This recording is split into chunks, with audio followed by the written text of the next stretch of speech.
Okay, we talked about knowing your FAR, not supposed to be business book. Mentor Protege program. If you look at most of the defense contractors or top 15 federal contractors' web pages, a lot of them have mentor protege programs. The SBA program you got a description of. There's also the GSA program, which is an excellent program with a very, very, very passionate program manager. That guy will basically fill out your application for you. You just have to find the company to be your mentor in this, and talk to the people you already do business with. They may not have thought about being a mentor. A lot of people want to be in mentor protege programs. They do have problems finding a mentor. As large as we are, we didn't start our program until this year. But with the new things that are coming out, the GSA program, the VA has started a mentor protege program. The SBA has a large program. The Army, Air Force, NASA, they all have programs. Research it, see what you can bring to the mentor. It's not always, oh, you're going to get reimbursed for every dollar you spend, or oh, you're not going to be able to form a joint venture like you can for the SBA program. But with the GSA program, you get price consideration. With the Air Force program, you get to not get moved up to the top of the file, but their small business office recognizes that that's one of their big initiatives. So it's not a funded program. You don't get paid for it, but you get extra consideration in your technical approach. And these things aren't always published. It's really talking to each mentor protege program's program manager.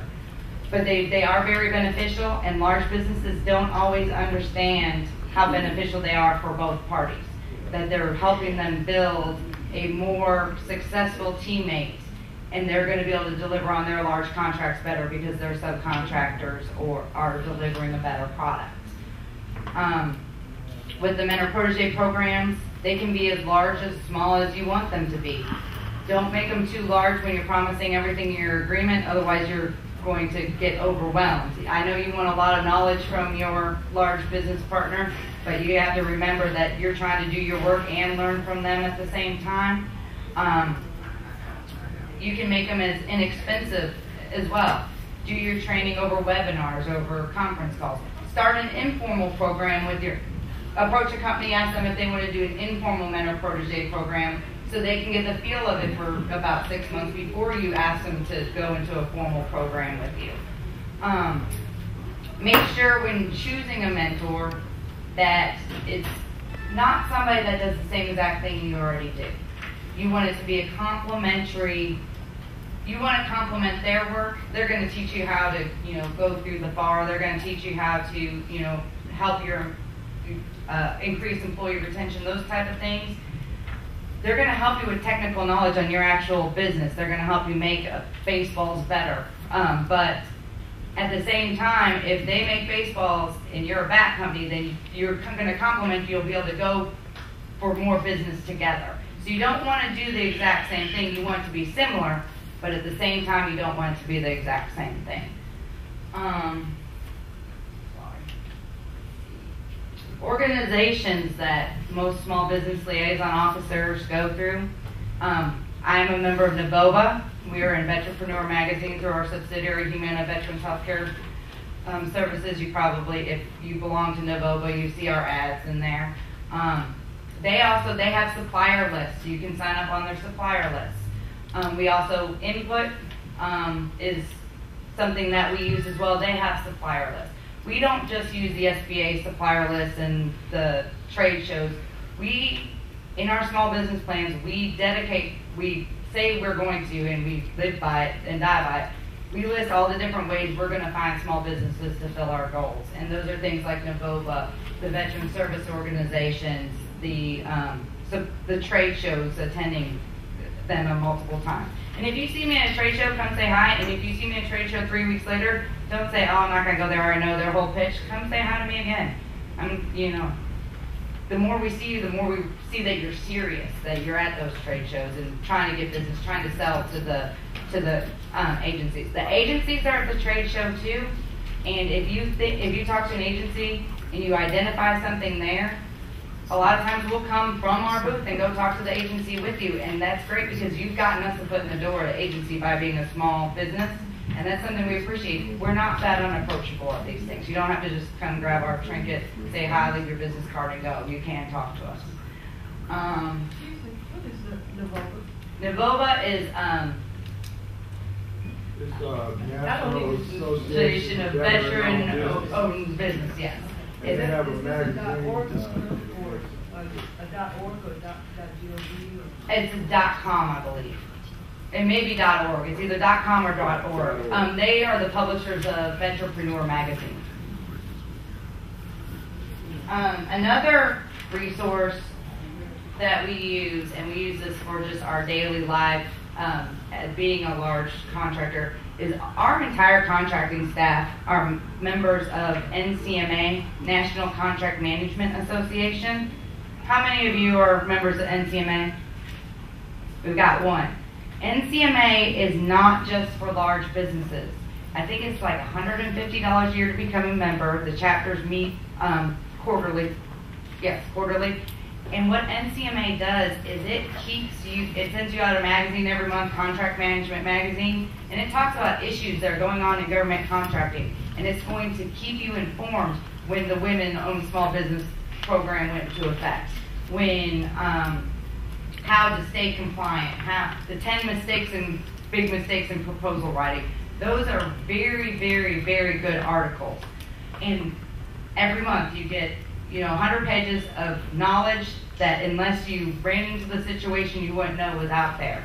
Because government contracting is, just that little portion, you're a small business owner, so you don't have your own contracts manager. You have to, one day be manager, one day be the contract manager, and then one day be the operations guy, and then you gotta go over here and sell. You don't have time. I full-time do contracts.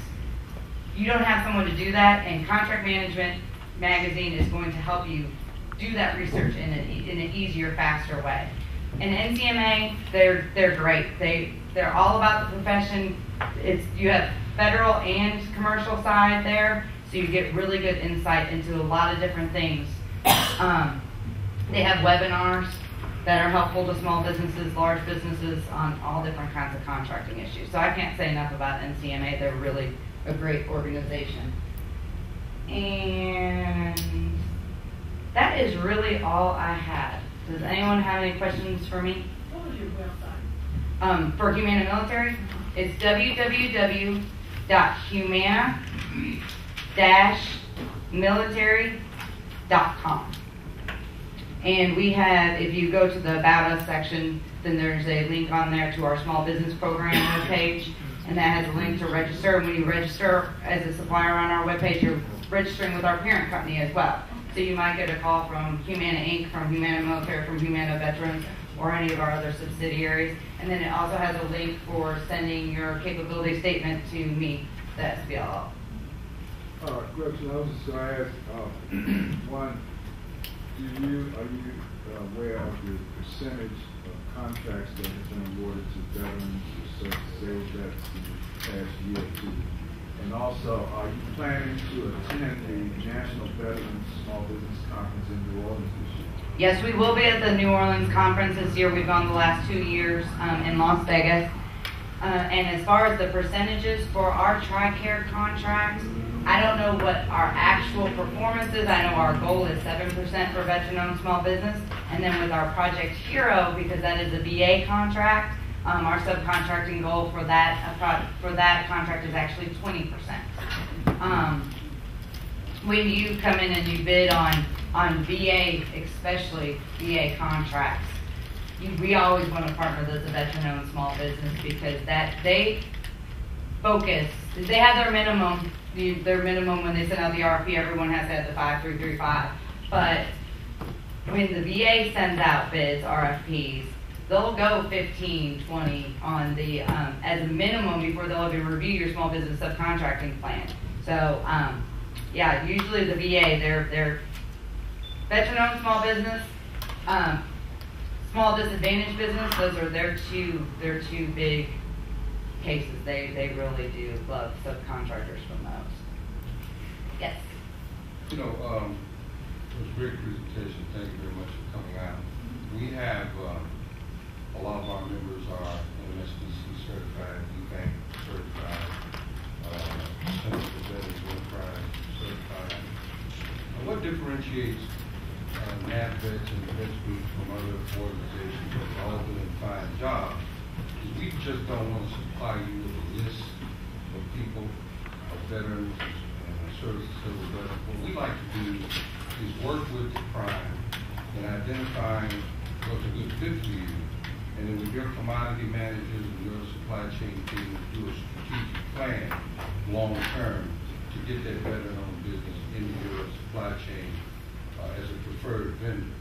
So our corporate sponsors usually come to us and all of that, the trade. We go through, as far as the breakdown of the NAICS codes, with the subcontracting, with what I deal with on an everyday, we don't usually have a NAICS code. You know, the RFP will come out and have a NAICS code, but that's our NAICS code, and what we're trying to fill in and the extra work doesn't necessarily have a NAICS code. But as far as the vendor services and those type of things, we can track that by NAICS code a little bit easier. So actually probably a joint meeting between myself, our supplier diversity manager, and NAVVETS would be the first step in figuring out how we can track what we're tracking, what we need to look at. But yes, we can do that.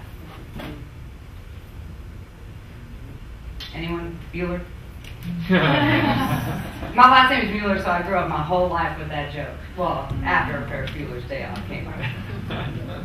Well, thank you, and you have my email address. And if you need, if you have any questions, if you need help going through the registration on our webpage, I know procurement's changed it a couple times. It can get a little bit, it just can be weird. I think they fixed it, but if they haven't, if you need any help, feel free to send me an email. Great. Thank you.